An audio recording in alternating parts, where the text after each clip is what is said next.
السلام عليكم ورحمة الله وبركاته. الحمد لله رب العالمين، والصلاة والسلام على أشرف الأنبياء والمرسلين سيدنا محمد صلى الله عليه وسلم خاتم النبيين وعلى آله وصحبه أجمعين.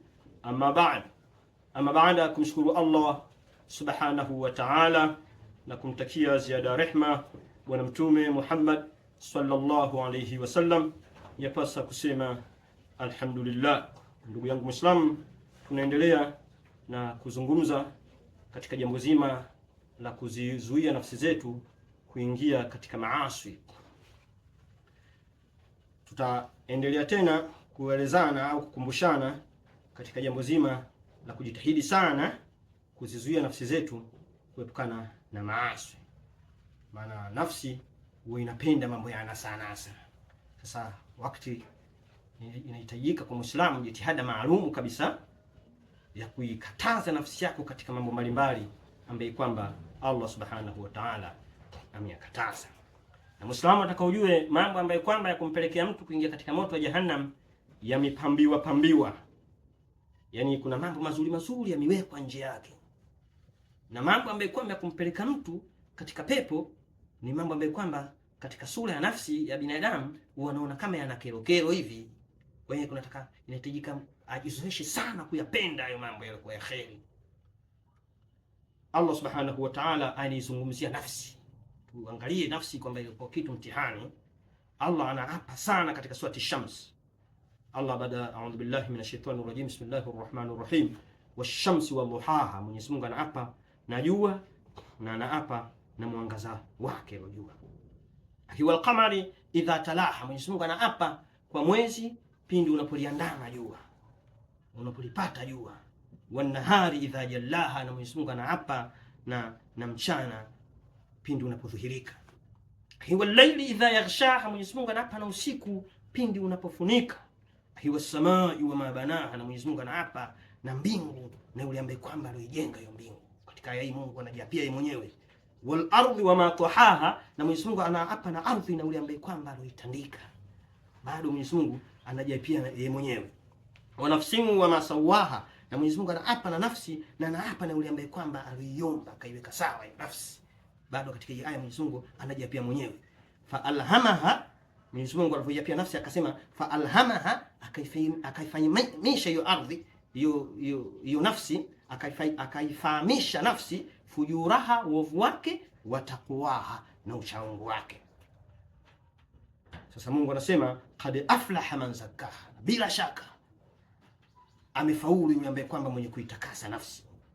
Jawabul qasam, amefaulu yule ambaye kwamba mwenye kuitakasa nafsi. Wa qad khaba man dassaha, na bila shaka ametoka patupu, amepata hasara yule ambaye kwamba mwenye kuizalilisha nafsi katika kila jambo ambalo kwamba Mungu kalikataza, yeye ndo akaenda kulifanya.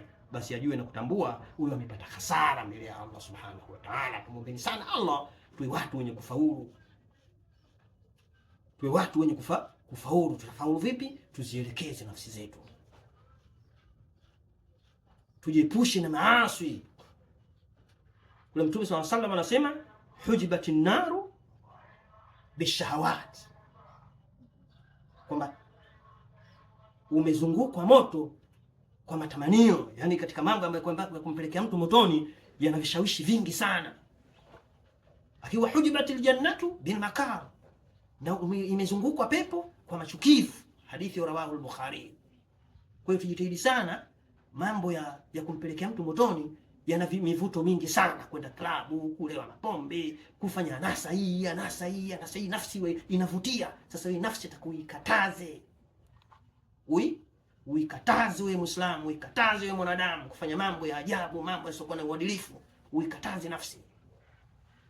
Wala tarum bil maasi, yule mwenye burda kule katuambia, ile shekhe mwenye burda yule akatuambia wala tarum bil maasi kasara shahawatiha, usikusudie kufanya maasi kwa kukata matamanio yake, kwamba bwana mimi leo tu nikifanya leo bwana nitakuwa sifanyi tena.